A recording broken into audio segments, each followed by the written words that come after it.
என்ன தம்பிங்களா, டீயா காஃபியா? என்ன மச்சான், அவனை டீ போதுமா? போதும் மச்சான். 3 டீ ஒரு காஃபினா. மச்சான் அவனை பார்த்தியா இல்லையா? ஏன் டிப்ரெஷன்லேயே இருக்கான்? அது ஏன் மச்சான் கேட்குற? நைட்லேருந்து ஒரே புரியாத கேள்வியா கேட்டு என்ன சாவ அடிச்சிட்டு இருக்கான் மச்சான். இல்ல மச்சான், கோழிலேருந்து முட்டை வந்துச்சா இல்லை முட்டையிலேருந்து கோழி வந்துச்சாட்டே தெரியல மச்சான். அப்பா என்னைய உடுப்பா. அதை விட இன்னும் தெரியாமே இருக்கு. கடல்ல ஏன் அலை வந்துகிட்டே இருக்கு? சரி நீங்களும் அவனு கேட்குற, நான் ஒன்று கேட்கிட்டா, வானம் ஏன்டா நீல கலர்ல இருக்கு? முடியலடா சாமி, தண்ணியோட கலர் என்ன?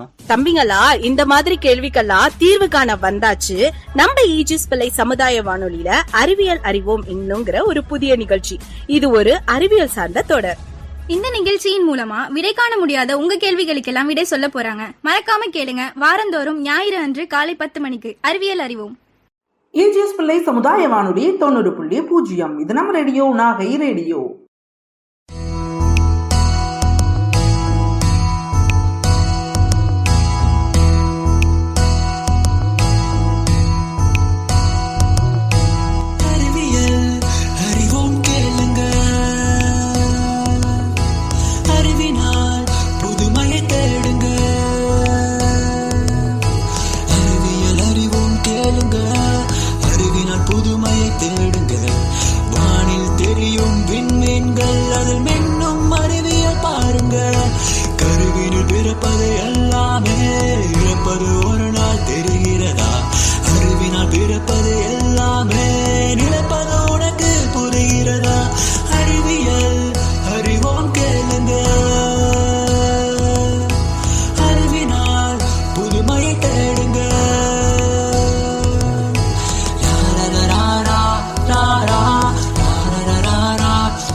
வணக்கம் நேயர்களே, இது இந்திய அமுத பெருவிழா, மத்திய அரசின் விஞ்ஞான் பிரசார், தமிழ்நாடு அறிவியல் தொழில்நுட்ப மையம் அறிவியல் பலகை நமது ஈஜிஎஸ் பிள்ளை சமுதாய வானொலியுடன் இணைந்து நடத்தும் அறிவியல் அறிவோம் என்னும் புதிய தொடர்.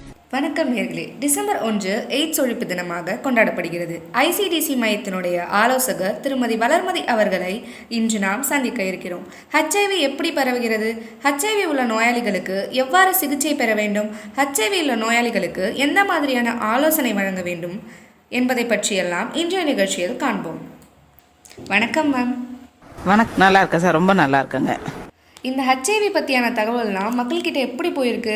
இப்போது HIVக்கான கேசஸ் எல்லாம் குறைஞ்சிருக்கா மேம்? அதாவதுங்க, இப்போ இந்த வந்து கேட்டார், ஒரு வருஷ அளவில் HIV வந்து எப்படி இருக்குது அப்படின்னு. ஸோ மக்கள் வந்து பார்த்திங்கன்னா எல்லாத்துக்குமே வந்து ஓரளவுக்கு விழிப்புணர்வு வந்திருக்கு HIV பற்றி. அந்த காலகட்டத்தில் தான் HIV பற்றி பயம் இருந்தது. இப்போ மக்களிடையில் அந்த பயம் வந்து நீங்கிடுச்சு. ஏன்னா எல்லாருமே வந்து HIV பற்றி ஆலோசனை எங்கெங்கே கிடைக்குது அப்படிங்கிறது அனுப்புகிறாங்க.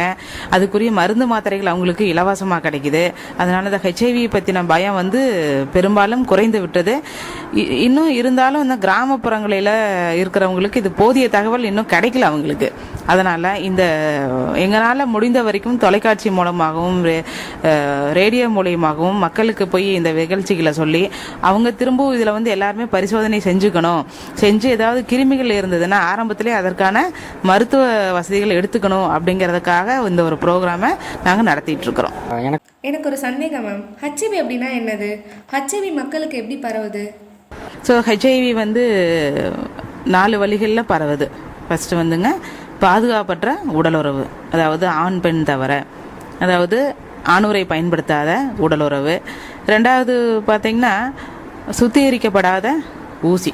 ஸோ அந்த ஊசி வந்து ஒரு முறை பயன்படுத்தணும், அதுக்கு மேலே பயன்படுத்தக்கூடாது அப்படிங்கிற ஊசி மூலிமா பரவலாம். ரத்தம் வெளியே, பிளட்டு வெளியே விலைக்கு வாங்கி நம்ம செலுத்திக்கிறோம். ஸோ அதில் வந்து ரத்தத்தில் ஹெச்ஐவி கிருமிகள் இருக்குதா இல்லையா பரிசோதனை செஞ்சு தான் அதை வந்து செலுத்தணும். நாலாவது பார்த்திங்கன்னா கர்ப்பிணி தாய்மார்கள் வந்து, அதாவது மாசமாக இல்லை ஒரு அம்மாவுக்கு ஹெச்ஐவி இருந்ததுன்னா பிறக்கிற குழந்தைக்கு வரதுக்கான வாய்ப்புகள் அதிகமாக இருக்குது. ஸோ இந்த வழிகள், இந்த 4 வழிகள் தவிர மற்ற வழிகளில் ஹெச்ஐவி வந்து வரதுக்கான வாய்ப்புகளே இல்லை. மேம், இப்போ நோயாளிக்கு ஹெச்ஐவி கிருமி வந்துருச்சுன்னா அவங்களுக்கு உடல் அளவில் ஏதாச்சும் மாற்றம் இருக்குமா? அதுக்கான சிம்டம்ஸ்லாம் என்ன இருக்கும்? ஹெச்ஐவி கிருமி வந்து பாதிக்கப்பட்ட உடனே அறிகுறிகள் வெளியே தெரியவே தெரியாது. ஸோ ஹெச்ஐவி பொறுத்த வரைக்கும் கண்ணில் பார்த்தா ஒருத்தருக்கு இந்த நோய் இருக்குது அப்படின்னு சொல்லி கண்டுபிடிக்கவே முடியாது. ஆரம்ப காலத்தில் அதற்கான எந்த அறிகுறிகளும் தெரியாது. குறைஞ்சது ஒரு 5 வருஷத்துக்கு மேலாகணும். மேலானால் நம்மளுடைய எதிர்ப்பு சக்தி குறையதான் அறிகுறிகள் வெளியே தெரியும்.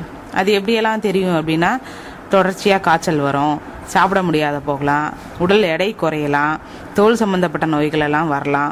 ஸோ இந்த மாதிரி அறிகுறிகள் ஒன்றொன்னா தெரிய நமக்கு ஒரு சந்தேகம் வந்து நம்மளே போய் ஹெச்ஐவி ரத்த பரிசோதனை செய்து கொள்ளலாம்.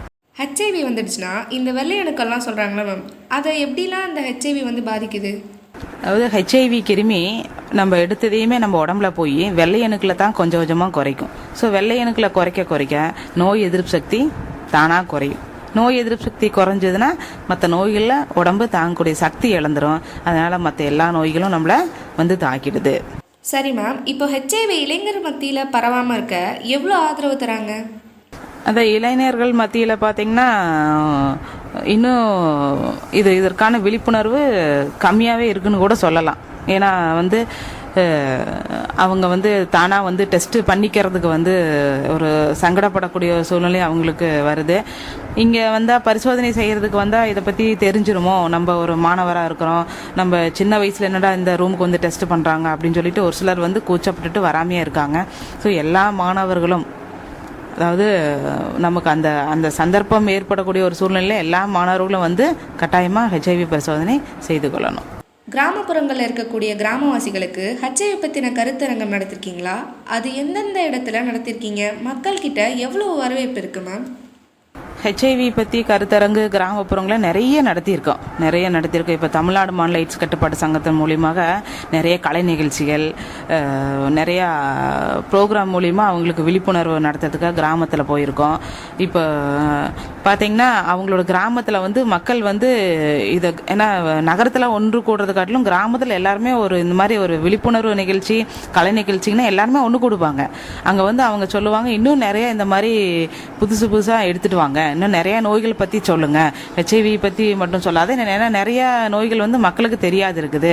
ஸோ இதை வந்து நீங்கள் வருஷத்துக்கு ஒரு முறை, 6 மாதத்துக்கு ஒரு முறை நடத்தாட்டா மாதம் ஒரு முறையாவது குறைஞ்சது எங்களுக்கு நிறைய தகவல் சொல்லுங்கள் அப்படின்னு நாங்கள் கிராமப்புறத்தில் போனீங்கன்னா நிறைய வரவேற்பு இருக்குது.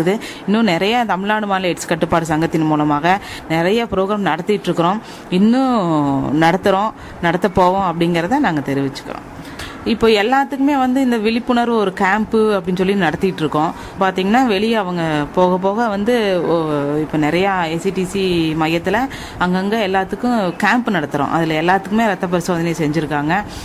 அவங்கள மட்டும் சொல்லாத இன்னும் நிறைய தரப்பினர்களும் இருக்காங்க. எல்லாருமே வந்து தன்னார்வமாக வந்து நிறைய தரப்பினரும் இருக்காங்க, அவங்களும் வந்து ரத்த பரிசோதனை செஞ்சுக்கிறது ரொம்ப நல்லது. சரி மேம், இப்போ ஐசிடிசி மையத்துக்கு வந்து நோயாளிகள்லாம் வராங்களே மேம், அவங்கள செக் பண்ணுறோம்ல, இப்போ அவங்களுக்கு ஒன்றும் பாசிட்டிவ்னு வரும் இல்லை நெகட்டிவ்னு வரும். சப்போஸ் அவங்களுக்கு நெகட்டிவ் இருந்து அந்த சிம்டம்ஸ் இருந்துருச்சுன்னா அவங்களுக்கு எந்த மாதிரியான ட்ரீட்மெண்ட்லாம் கொடுக்குறீங்க மேம்? ஹெச்ஐவி எல்லாம் பாதிக்கப்பட்டவங்க, ஹெச்ஐவி கிருமி தொற்றுள்ளவங்க அப்படின்னு பார்த்தீங்கன்னா அவங்களுக்கு என்ன மாதிரி மருத்துவ சிகிச்சை, ஏஆர்டி மாத்திரை, தொடர் சிகிச்சை எல்லாமே நாங்கள் அங்கே தலைமை மருத்துவமனைக்கு அனுப்பிச்சிடுவோம். ஹெச்ஐவி தொற்று இல்லை, அவங்க நெகட்டிவாக இருக்காங்க அப்படின்னா அவங்க என்ன காரணத்துக்காக டெஸ்டிங்க்கு வந்தாங்க, ஏன்னா ப்ரீ டெஸ்ட் கவுன்சிலிங் ஒன்று இருக்கும், அப்போவே அவங்களுக்கு கேட்டிருப்போம் என்ன காரணத்துக்காக ரத்த பரிசோதனைக்கு வந்திருக்காங்க, அவங்களுக்கு ஏதாவது ரிஸ்க் ஏதாவது வெளியே இருந்திருக்கா அப்படின்னு தெரிஞ்சுட்டு அதுக்கு தகுந்த மாதிரி அவங்கள விண்டோ பீரியட்னு சொல்லுவாங்க. அந்த பீரியடில் அவங்களுக்கு கிருமியோட உள்ள தாக்கம் தெரியாது. ஆனால் தொடர்ந்து 3 மாதம் அல்லது 6 மாதம் கழித்து கட்டாயமாக திரும்ப ஒருக்கா ரத்த பரிசோதனை செஞ்சுக்கணும். எல்லா அரசு மருத்துவமனையிலையும் ஐசிடிசி மையம் இருக்குது. தொடர்ந்து 3 மாதம் கழித்து திரும்ப ஒருக்கா ரத்த பரிசோதனை செஞ்சுக்கோங்கன்னு சொல்லிட்டு அவங்க ரிப்போர்ட் சீட்லேயே நாங்கள் எழுதி கொடுத்துருவோம். இல்லை நம்ம இங்கேயே திரும்பி வந்தாலும் அந்த சீட் எடுத்துகிட்டு வந்து அவங்க திரும்பி ரத்த டெஸ்ட்டு பண்ணிக்கலாம். ஹெச்ஐவி நோயாளிகளுக்கு மாதம் கவர்மெண்ட் எவ்வளோ மேம் செலவு பண்ணுது? ஸோ அரசாங்கம் பார்த்திங்கன்னா ஹெச்ஐவி நோயால் பாதிக்கப்பட்டவங்களுக்கு நிறைய பணம் ஒதுக்கியிருக்காங்க. அவங்க மருந்து மாத்திரைகள் பார்த்திங்கன்னா மாதம் ஒரு 2000-3000 ரூபாய் செலவாகக்கூடிய மருந்து மாத்திரைகள் அரசாங்கத்தில் இலவசமாக தராங்க. மாதம் போய் அவங்க அரசு மருத்துவமனையில் ஃபஸ்ட்டெல்லாம் பார்த்திங்கன்னா சென்னை தாம்பரத்தில் போய் வாங்க வேண்டியது இருந்தது. இப்போ அவங்கவுங்க மாவட்டத்திலேயே அவங்கவுங்க இருக்கிற மாவட்டத்திலேயே அரசு தலைமை மருத்துவமனையில் அந்த ஏஆர்டி மாத்திரை கிடைக்கிது. அதனோட விலை மதிப்பு வந்து வெளியே வாங்கினீங்கன்னா 2000-3000 ரூபாய் எச்சு தான் ஆகும். கவர்மெண்ட்டில் ஒவ்வொருத்தருக்கும் இலவசமாக தராங்க. அது இல்லாத அவங்களுக்கு இன்னும் நிறையா வந்து தொண்டு நிறுவனங்கள் மூலிமா நிறையா சலுகைகள் கிடைக்குது. நெட்வொர்க் மூலிமாவும் சலுகைகள் கிடைக்குது. இதெல்லாமே மக்கள் வந்து கரெக்டாக போய் பயன்படுத்திக்கணும். ஓகே மேம், இப்போ ஹெச்ஐவி தொற்று உள்ளவங்களாம் காச நோய்க்கு உள்ளாவாங்க அப்படின்னு சொல்கிறாங்களே, அது உண்மையா? அதாவது ஹெச்ஐவியால் பாதிக்கப்பட்டவங்களுக்கு கட்டாயமாக காச நோய் வரணுங்கிற அவசியம் கிடையாது. ஆனால் வர்றதுக்கான வாய்ப்புகள் ரொம்ப ரொம்ப அதிகமாக உள்ளது.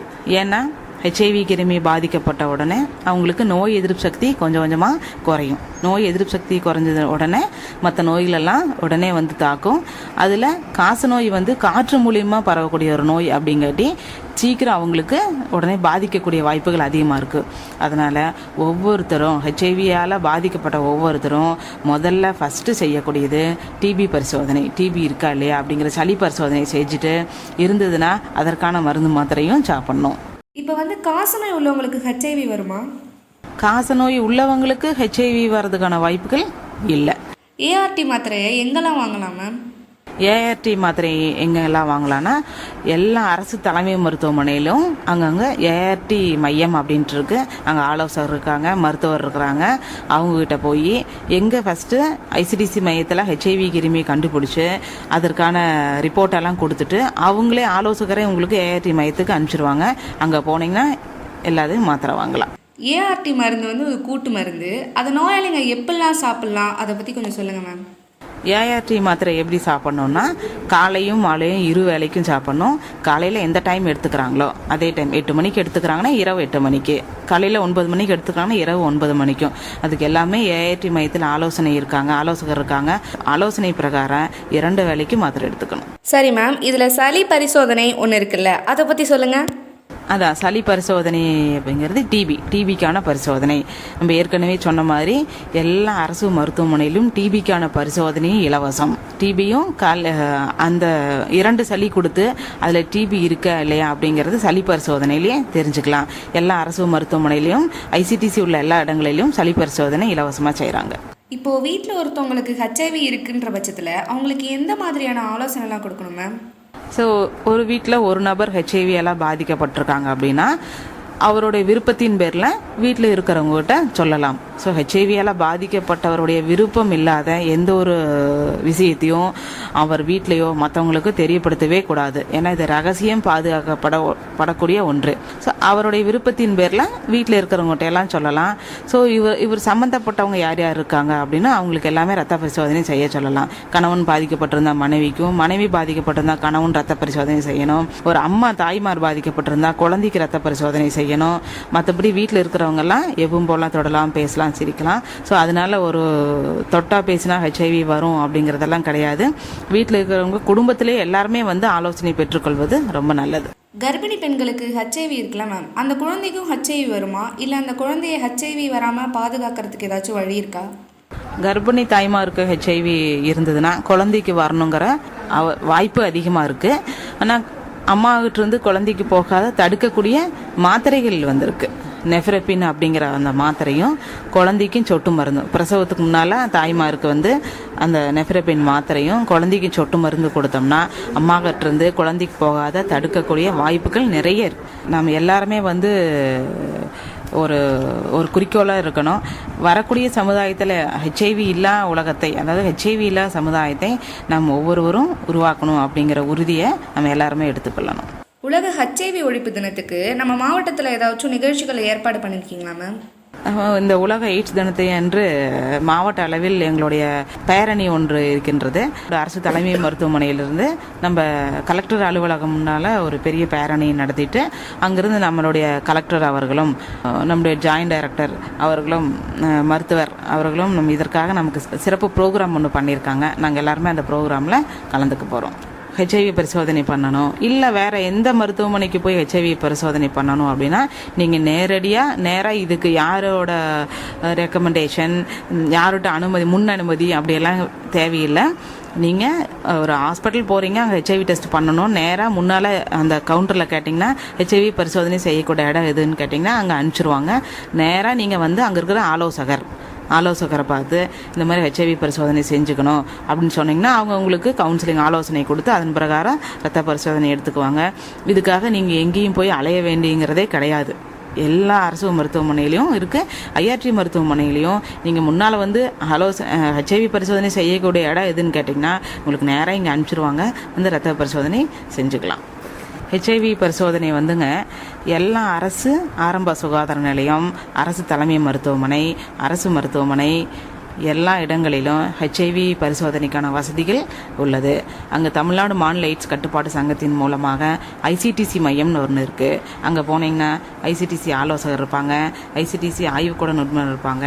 அவங்கள பார்த்தீங்கன்னா ஆலோசகர்கிட்ட ஆலோசனை பெற்று அதன் பிரகாரம் ஹெச்ஐவி ரத்த பரிசோதனை உங்கள் விருப்பத்தின் பேரில் விருப்பம் இருந்தால் மட்டும்தான் ரத்தம் எடுத்து பரிசோதனை செய்வாங்க. கடந்த 15 நிமிஷமாக இந்த நிகழ்ச்சியை நம்ம கேட்டுட்ருக்கோம். நேர்களாகிய நீங்கள் நம்மளை சுற்றி இருக்கிறவங்களுக்கும் கிராமப்புறவாசிகளுக்கும் ஹெச்ஐவி பற்றின விழிப்புணர்வை ஏற்படுத்துவீங்கன்னு நான் நம்புகிறேன். இவங்க பொன்னான நேரத்தை நம்மளோட செலவழித்த மேமுக்கு ரொம்ப நன்றி. நன்றிங்க. மக்கள் அனைவருக்கும் என்னுடைய மனமார்ந்த நன்றியை தெரிவித்துக் கொள்கிறேன்.